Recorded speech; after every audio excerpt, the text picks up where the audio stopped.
Everyone got transported into an apocalyptic survival game. People went crazy fighting over superpowers. I was the only one who picked unlimited money.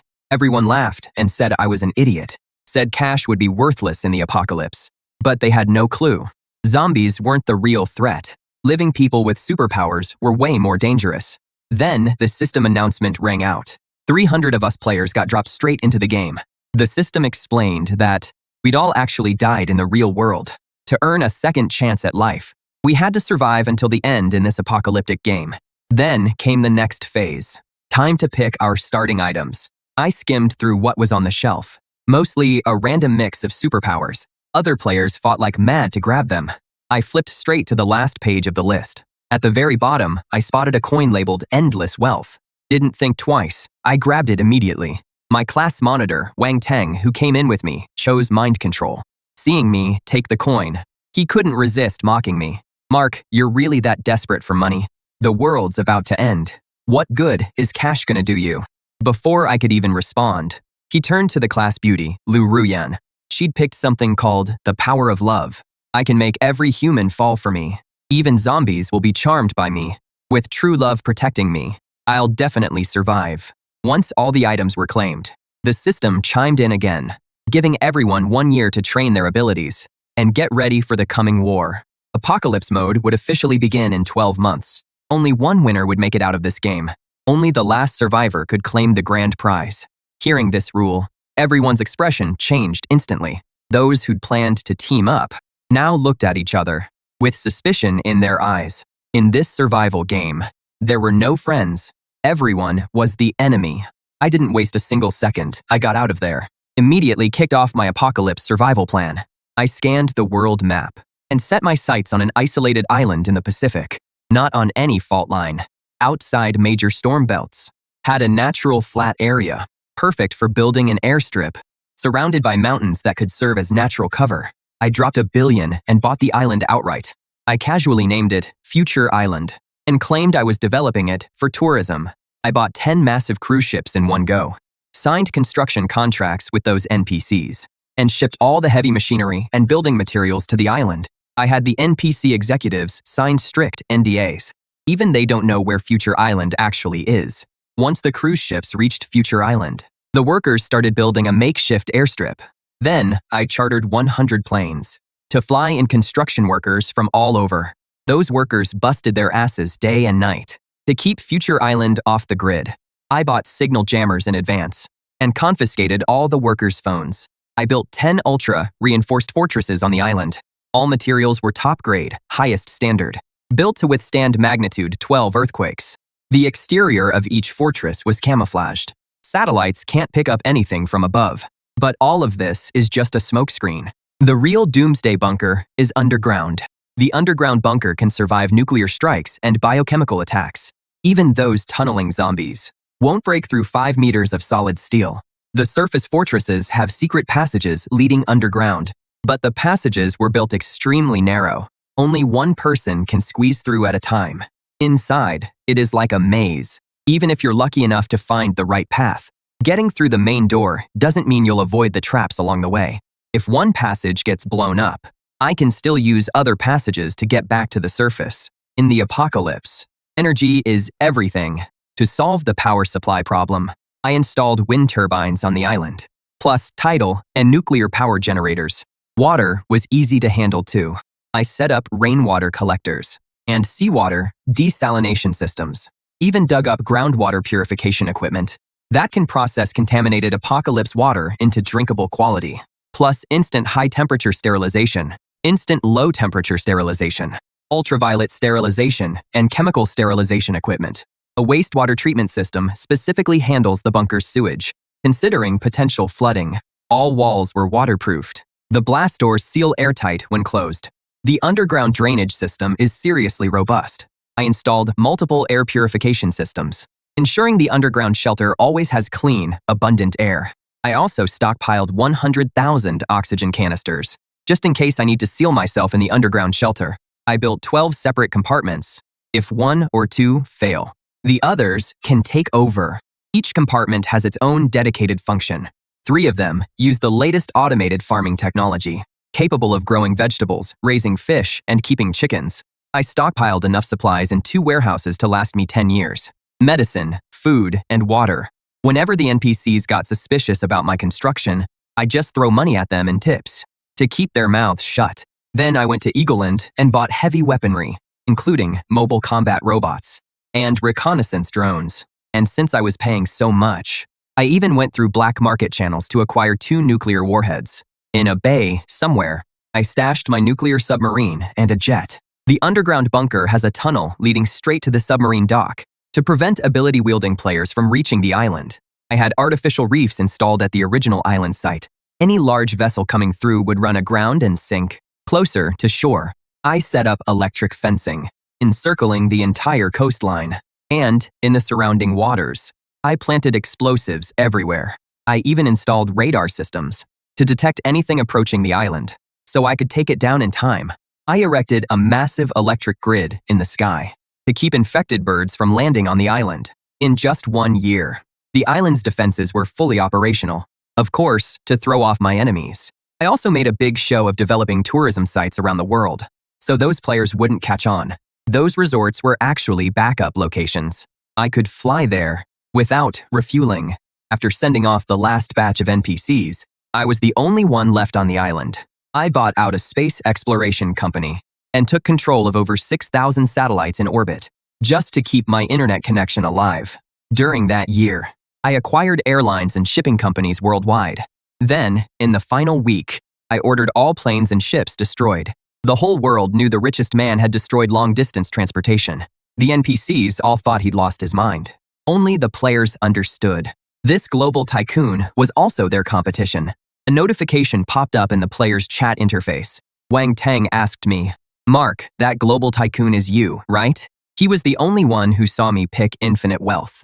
But I ignored him completely. 1 week later, the apocalypse arrived. The players who'd maxed out their abilities were ready for action.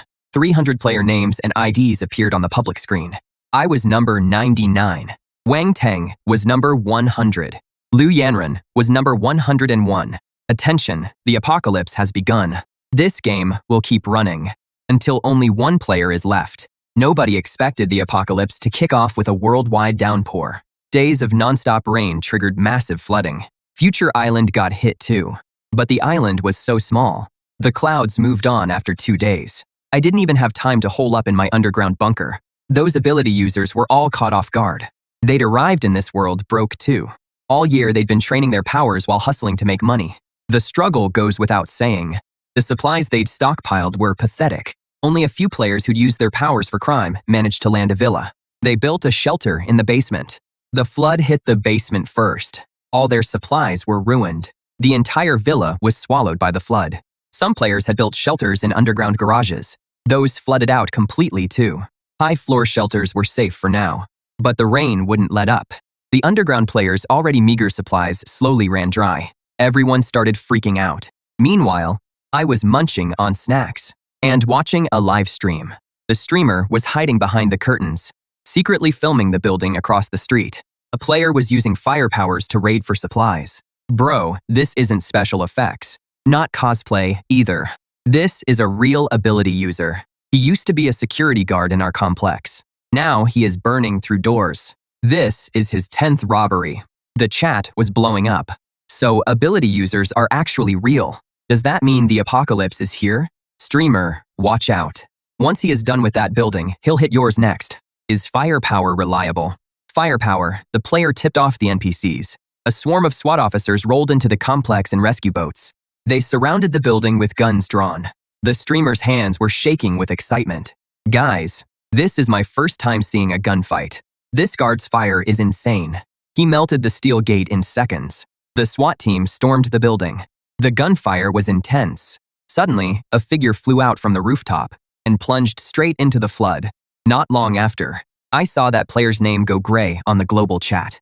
That meant the player was dead. Right then, in the chat window, Wang Tang hit me up again. Mark, let's team up. Look, we're old classmates. Our numbers are right next to each other. If we team up, we'll definitely make it to the end. He shamelessly kept sending me video requests, but I kept ignoring him.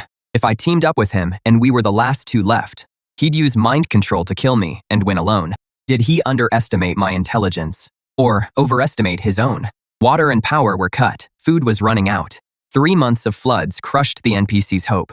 Finally, someone couldn't take it anymore. They started taking desperate risks, looting and burning everywhere. Players mixed in with the crowd, searching for a way to survive. But abilities couldn't stay hidden. It caught the attention of the higher-ups. They issued a direct order to capture ability users. Anyone caught was sent to research facilities. Within a month, 30 players were posted on the public screen. Suddenly, players were like startled birds, everyone on edge. Meanwhile, I was living in a completely different world, checking on my vegetables now and then, gaming in my mansion, swimming in my pool. Future Island was basically paradise. I was living the good life. But good times don't last. I finally got sold out. Someone anonymously posted on the world chat, Player 99 is the world's richest person. They definitely built plenty of shelters before the apocalypse. Find Player 99. And everyone survives. The long silent world chat instantly exploded. Player 99, show yourself. You're living it up alone, while hundreds of us suffer. So cruel and vicious. Yeah, eliminate players like that. Find 99, and we live. Everyone, charge. All the players went crazy. They couldn't wait to skin me alive. I just wanted to lay low in peace. But you had to call me out. I sent a message in the world chat. Everyone, calm down. I am Player 99. You want shelters. I can provide them. But I only built shelters in 4 countries, Dragon, Eagle, Hans, and Kangaroo. And each shelter holds 20 people max. I marked 4 spots on the world map. You have over 200 people. There is no way you'll all fit. However, I'll give you the shelter passwords. First come, first served. Don't come after me. The moment I entered the password, every player went wild. If they reached the shelter first, they'd survive the flood. Overnight, some players had already arrived. Most had speed-based abilities. The shelter was built on high ground, safe from the floodwaters. When they opened the doors and went inside, it was like stepping into paradise. After all, I'd built these 4 shelters to be absolutely lavish. They had every amenity you could want. Freezers packed with frozen feasts. Player 58 proudly started live streaming on World Chat. Never expected the shelter. Never expected it to be this nice. Money really does buy happiness. Inside, they were eating steak and lamb, drinking red wine. The table was covered in delicacies. Player 58 said, 12 people were already inside. They'd voted to lock down the Dragon Kingdom shelter. Resources were limited. No one else was getting in. Other players were still on the road. Seeing the stream, they lost it. Outside the shelter, players kept arriving in waves. Rather than drown in the flood or starve, they had to seize this lifeline. Survival instinct drove them to desperation.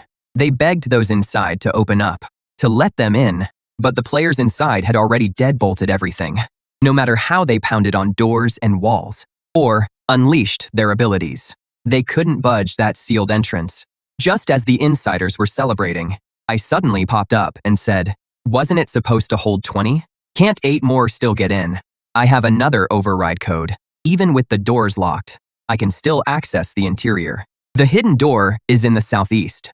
That decorative brick at the base of the wall. Turn it, and the hidden door reveals itself. The players outside rushed the hidden door like madmen. They turned the decorative brick. The ancient decorative brick. An actual hidden door appeared in the old wall. Players scrambled to get inside, fighting for those last 8 spots. One frail-looking girl was too slow, trailing behind. Then, vines burst from her arms, lashing wildly at the crowd ahead, instantly tripping a mass of players.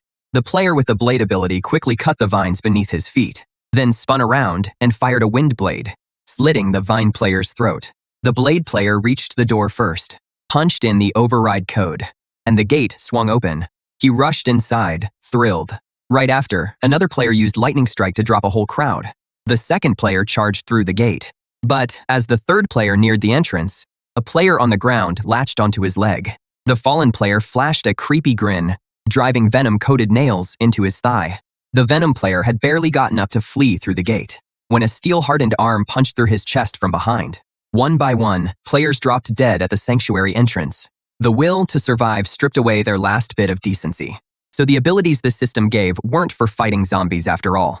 They were meant to make them kill each other. The players inside the sanctuary couldn't sit still anymore. They all had rapid movement abilities, but clearly lacked any real fighting power. If they didn't seal the gate and let in players with higher combat stats, wouldn't they be sitting ducks? The Blade and Lightning players who had just burst inside realized this. They quickly teamed up and started going after the players outside. Right then, the numbers on the public screen shot up. Player deaths kept piling up. Human nature is the same everywhere. Brutal death matches broke out at the other 3 sanctuaries too. Across all the surveillance feeds, I couldn't spot Wang Teng anywhere. Then again, why would he ever go to a sanctuary? As luck would have it, Wang Teng messaged me right then. Mark, look at us, we never even allied. Yet, we worked together so smoothly. We were born to be allies. Have you no shame? Exposing my identity. Putting me in the hot seat, that was all you. Don't be so mad. If I hadn't cooked up that plan, how would we have sent those players to their deaths? You should thank me for clearing out your competition. As we were chatting, the sanctuary hit full capacity. The gate sealed shut automatically. Outside, blood ran like rivers. Those who hadn't made it in were still struggling in vain. The players inside were celebrating. They had no idea what was coming for them. I smiled. What could it be? I smiled and said to Wang Teng, "It is a shame you're not in the sanctuary." With that, I hit a button. In an instant, the 1,000 tons of explosives buried inside detonated. The shockwave even shattered the surviving players outside the shelter. After the explosion, the player count dropped by 116. Only 91 players remained. After a long moment, Wang Teng finally sent me a message. I underestimated you. Thanks for the assist. Otherwise, gathering that many players in the shelter would have been nearly impossible. The players most likely to reach Future Island without planes or ships are now gone. I've been planning for a year how to take them all out at once. Those shelters became their graves. The shelter explosions couldn't make the news this quickly. The other surviving players had no idea what happened. But Wang Teng knew immediately, which meant he was watching everything from a distance. Then, the system sent me a message. Congratulations on becoming the player with the most kills. You receive an extra reward. I couldn't help but smile. See, in this apocalypse, it is always survival of the fittest. 4 months later, the floodwaters slowly receded, revealing the submerged land. Everyone breathed a sigh of relief, thinking the disaster was over. But they didn't expect that the flood had brought a plague. Many dead NPCs turned into zombies. Congratulations to the 101 players who cleared the first stage. Apocalyptic Flood. Next is the second stage. Apocalyptic Zombies. Finally, it is time for abilities to shine. That so-called number 99 is as good as dead. At that moment, Liu Ruyan sent me a private message. Mark, you don't have an ability. You won't survive the zombie apocalypse. If you share some supplies with me and tell me your location, I can come protect you. I slowly typed a question mark. Don't underestimate my ability. I survived the flood. Entirely because of it. Of course, I knew how she survived. She used her ability to inspire love, to scam supplies from her neighbors. When rescue arrived, she was the first one saved. Thinking of this, I replied, "Sorry, I'm not interested." Besides, Liu Ruyan knowing I'm the richest man was clearly no coincidence. The zombie virus erupted across every continent. Because I destroyed the planes and ships in advance, cutting off transmission routes to Pacific Island nations and Antarctica. The transmission routes were severed. Basic zombies weren't hard to deal with, but the virus spread way too fast. After spreading repeatedly, mutations started showing up, exactly as I predicted. Smart zombies and ones with powers started appearing quietly. As long as a zombie ate an ability user's flesh, it could get their powers. Players realized they'd die without alliances. So they started banding together and building bases to hold off zombie attacks. But the bases didn't just fight zombies. They fought each other too, battling over supplies and lives. Facing the zombie virus, I had to put up steel nets in the ocean to keep infected fish from reaching Future Island. Electric grids went up overhead too, stopping birds from landing. The sunlight seemed kind of dim. On rainy days, I'd hole up in my underground bunker. Only after machine testing confirmed the rain was clean. Would I risk coming out? That was the biggest way the zombie virus affected me. Land-based networks had crashed long ago. NPCs could only use radio to send messages. But I didn't mess with that old junk. Thousands of satellites overhead let me watch Earth in real time. Just like I figured. Birds would carry the virus. When the virus hit vulnerable island nations, the whole island instantly turned into a living hell. Player numbers. Players kept dropping one by one. This time, down to 30.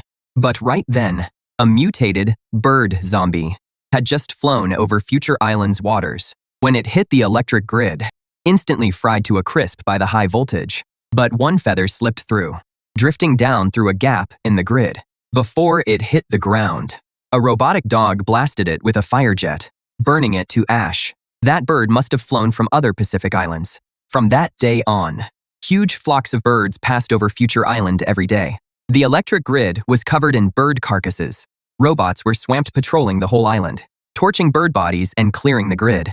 If even Future Island was this bad, you can imagine how rough things were elsewhere. I quit taking daily beach walks and moved into the underground bunker for good. Today's New Year's, but nobody in the world feels like celebrating. Except me. I was eating my New Year's dinner while watching the last Spring Festival gala before the apocalypse hit. I thought about my family from before, but now I was the only one left. It was hard not to feel empty inside. I had to go back. I had to be the last one standing. I snapped a photo of my New Year's Eve dinner and sent it to Wang Teng. A minute later, Wang Teng posted my photo on the world chat. I could just picture the players losing their minds. Angry comments came flooding in. Player 99's living pretty well. Damn it, we can't even get a hot meal. And he has got a full spread. Don't get too cocky. If I find you, I'll kill you. I couldn't care less. I'll be waiting. If you can find me. I opened my computer and pulled up the profiles of 30 players I'd gathered. They had no idea that before the apocalypse, I'd already had eyes everywhere. My mercenaries had tracked down players scattered across the globe and kept them under long-term surveillance. I knew every player's abilities and weaknesses. After the apocalypse hit, my mercenaries survived on the supplies I'd stockpiled. They kept working for me, and I unlocked new supplies for them. Money makes the world go round. In the apocalypse, supplies were the most valuable currency. 3 major powers had emerged. First was the military. They had a formidable arsenal and an impregnable base. Wang Teng had seized command through mind control. Second were the zombies. A zombie king had risen among them. He gained powers by killing ability users, zombies, and players. Liu Yanyan was by the zombie king's side, having become his beloved companion. Third were the gangs. Even before the outbreak, Player 128 had entered the world's most dangerous and chaotic nation. Using his abilities, he subdued the gangs. Under Player 128's leadership, the gangs grew stronger by looting civilians. The remaining 26 players had all joined one of these 3 factions. Player 128 could manipulate gravity, an extremely powerful ability. In one-on-one combat, no player could take him down. Yet, the gangs were actually the weakest force. I tapped on Player 128's avatar with my stylus. You'll be the first to go. Just then, the system alert sounded again. 30 players remain alive. Difficulty increasing. Entering level 3. The frozen continent. Someone immediately broke down. The apocalypse has lasted a year and 5 months. Everyone's out of supplies. Another ice age hits, and everyone on this planet dies. Liu Yuran quietly messaged me. Mark, check your messages. Mark, soon only the zombies will survive this planet. And I'll survive too. You'll regret rejecting me for the rest of your life. Then, she sent a photo of herself with the zombie king. Seeing this, I sneered. In that case, I'll send you lovebirds to the afterlife together. The ice age swept across the entire planet. Even my tropical island was affected. A massive blizzard struck Future Island. The aerial power grid was the first casualty. Wind and tidal power plants took heavy damage too. Fortunately, the underground fortress's backup nuclear plant was still running. The gangs cracked first. They'd looted most of the civilians' resources. Internal tensions escalated. Conflicts erupted constantly. Awakened players died one after another. I privately messaged Player 128 through the World Channel. How about we team up? I've buried supplies all over your territory. Get your hands on them, and you'll survive. Player 128 replied shortly after. What do you want? Why should I trust you? I want you to take down the zombie king. My scientist team developed a zombie cure. Just spray it on them, and they vanish. But as you know, my combat stat is 0. After thinking it through, Of 30 awakened, you're the strongest. Only you can pull this off. We humans fear the cold. Zombies don't. The longer this drags on, the better their odds. No matter how many supplies I have, they'll run out eventually. Then, player 101 beside the Zombie King becomes the final winner. The Zombie King's too powerful. Without the cure, no awakened player can kill him. I have the cure. You have powers. Let's team up and take out the zombies. To earn 128 trust, I sent mercenaries to deliver a zombie cure, along with a batch of supplies. The gang used that cure on a zombie. The zombie dissolved into a pool of blood, screaming in agony. The virus they carried was purified as well. 128 was tempted. If only he and I remained in this world. Killing me would be effortless for him. To him, I was the weakest player. Allying with me was undoubtedly his best option. One night, hundreds of drones carrying the cure flew toward the horde. The Zombie King was asleep with Lu Ruyan in his arms. His keen hearing immediately detected something wrong. He got out of bed at once, not forgetting to tuck Lu Ruyan in. Massive amounts of cure mixed with snow fell from the sky. Mixed with snow, it poured down everywhere. The zombies exposed to the cure screamed in pain. One after another, they dissolved into blood. The Zombie King flew into a rage. He leaped down. Beams of light shot from his palms, shattering the drones. 128 led the players charging in. He activated his gravity power, pinning the Zombie King firmly to the ground. The powerful Zombie King couldn't even lift his wrist. Several players rushed at him. A roar erupted from the Zombie King's throat. Zombies hiding in the shadows pounced on the players like monkeys. 128 unleashed his power again. Tall buildings were torn apart by gravity and collapsed. Boulders crashed down on those zombies. The Zombie King was buried along with them. 128 broke into a victorious grin. These boulders were enough to crush the Zombie King to pieces. Lu Ruyan stood on the balcony. Covering her face, she let out a scream. 128 flicked his finger. The terrace beneath Lu Ruyan's feet collapsed. She fell from the height. A fall from that height meant certain death. At the critical moment, the Zombie King burst from the rubble, catching Lu Ruyan. At the same time, one of his hands. At the same time, countless threads sprayed from one hand, binding 128. 128's face turned pale with shock. He never knew the Zombie King had this move. The Zombie King gave a gentle pull. 128's body instantly shattered. But the Zombie King didn't anticipate that 128's body was loaded with cure. The packets released and engulfed him. Lu Ruyan screamed, watching helplessly as the Zombie King melted into pools of blood. She was scared out of her wits. This place was literally hell. She ran for her life, but soon fell through the ice. This time, no one would save her. A power dependent on someone else's love was ultimately too weak to cut it. 12 more players went gray on the world chat. I crossed their numbers off one by one in my notebook. When I got to number 128, his weakness was written next to it. Universal gravitation. Can't control objects with extremely low mass, like the Zombie King's silk threads. I like to use information gaps to fight battles I can't lose. At this point, I only had one opponent left. Wang Teng, who controlled the military. He couldn't wait to end this game. He called me out on the world chat. This game has always been for smart people. Mark, you've done well to get this far. But every game has a loser. Kill yourself now, and I'll spare you the torture. I've always known you had mercenaries, but they're no match for the military. You've just got some dirty money. But I've got missiles, aircraft carriers, military aircraft. Hide wherever you want. I'll find you. And I flipped him off in the chat. Wang Teng's mind control was powerful, but had one fatal flaw. He had to use his power face to face. As long as I stayed in my underground bunker, he couldn't touch me with his power.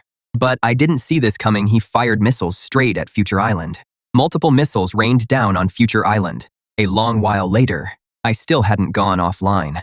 Wang Teng couldn't believe it. Mark, you've got yourself a pretty solid hideout. Then I'll come drag you out myself. He sailed his aircraft carrier over. For an aircraft carrier, the reefs I put up were nothing. When he landed on Future Island, the whole island was covered in smoke. Mountains were flattened. The ground was cratered.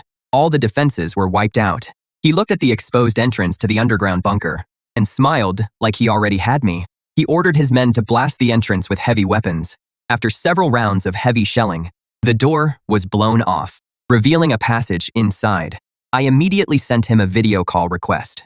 He answered, looking all smug, and said, staring down the pitch-black tunnel, "It is too late to beg for mercy now, Mark." He jerked his chin, signaling his men to go in, planning to drag me out of there. In the video, I calmly pointed at the endless cosmos behind me. Who told you I was on Future Island? Open your damn eyes and see where I really am. The second I finished speaking, a nuke detonated on Future Island. Player 100's name finally turned gray. The system blared a sharp victory tune. Congratulations to player 99, the sole winner. You've cleared the game. Wang Tang had a special ability player working for him, who could pinpoint the exact coordinates from any photo. It was a completely useless ability, but Wang Tang saw exactly how he could use it. He'd sent me countless video requests, trying to screenshot and track my location. But I never picked up. Later, I sent him a photo on New Year's Eve. He secretly called me an idiot, happily tracked my location, and waited for both the gangs and the Zombie King to be wiped out, so he could swoop in and take everything, and decided to blow me up. But how could I not know what players he had? That photo was deliberately leaked to him, to lure him to Future Island. After sending the photo, I got off Future Island. The reward the system gave me was one chance to teleport anywhere instantly. With all my supplies, just like that, I got teleported to a space station, but the system didn't give me a way back to Earth. I couldn't use this reward until the very end.